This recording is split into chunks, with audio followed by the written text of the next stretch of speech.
Never fell in love till I fell in love with you. No, what a good time was I had. Hey everybody, this is CM Punk. You may know me from such movies as writing comic books for Marvel, fighting in UFC, professional wrestling, Grammar Slam. I've done a lot of stuff. One thing that's always been a constant through doing all of these things is music. And we're going to talk about RANCID. We're going to talk about RANCID for a lot of reasons. The main one, I just think the history of the band and where they all come from and who they are. You know, you can trace RANCID's roots back to obviously 86, 87 in the Bay Area when Tim and Matt were in Operation Ivy, obviously. Operation Ivy was the first tattoo I ever got. I was a little badass 16-year-old kid and got the Ivy tattoo, and if you look at all the bands that they were influenced by, I know Tim's favorite band, The Clash and the Ramones. Those are two bands that I grew up listening to, but I don't think I ever would have found out about Operation Ivy if it wasn't for bands outside of that genre, so to speak. So I didn't go directly from Ramones and The Clash to Operation Ivy because it was way too underground. Back when I was a kid, there was no internet, so you couldn't find any of this stuff out. I actually discovered RANCID kind of independently, and I didn't know that two members from Op Ivy were in RANCID. I think one of the things that's kind of gone from the whole music scene and culture, if you will, is reading liner notes. Most people get their music digitally now. Back when I was a kid, you would get stuff on vinyl or cassette more often than not because that was cheaper for bands to press a 7-inch than to make a CD or put something on tape.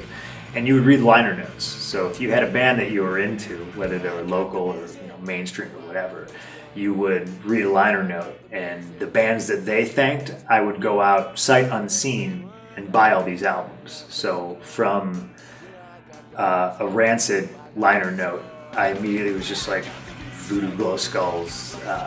You buy all these things and you kind of almost reverse engineer everything. You're like, oh, Bad Religion, yeah, I know them, they're great. Oh, I love Henry Rollins. Oh, he was in Black Flag.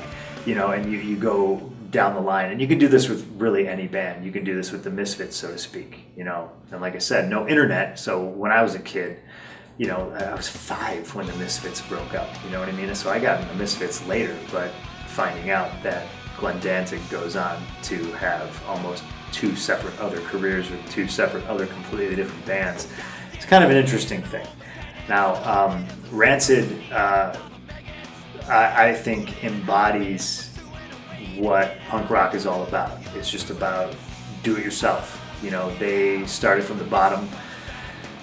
They are musically just an amazing band, and I think they took it to another level. Yes, there's a big boom, obviously facilitated by bands like Green Day and Offspring. I think taking nothing away from the bands that made it maybe bigger than RANCID, I think they were the ones that remained true.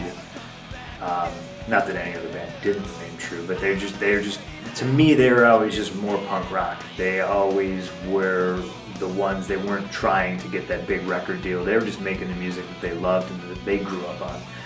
So the Clash and the Ramones and a lot of British punk was like always echoed through RANCID's albums to me.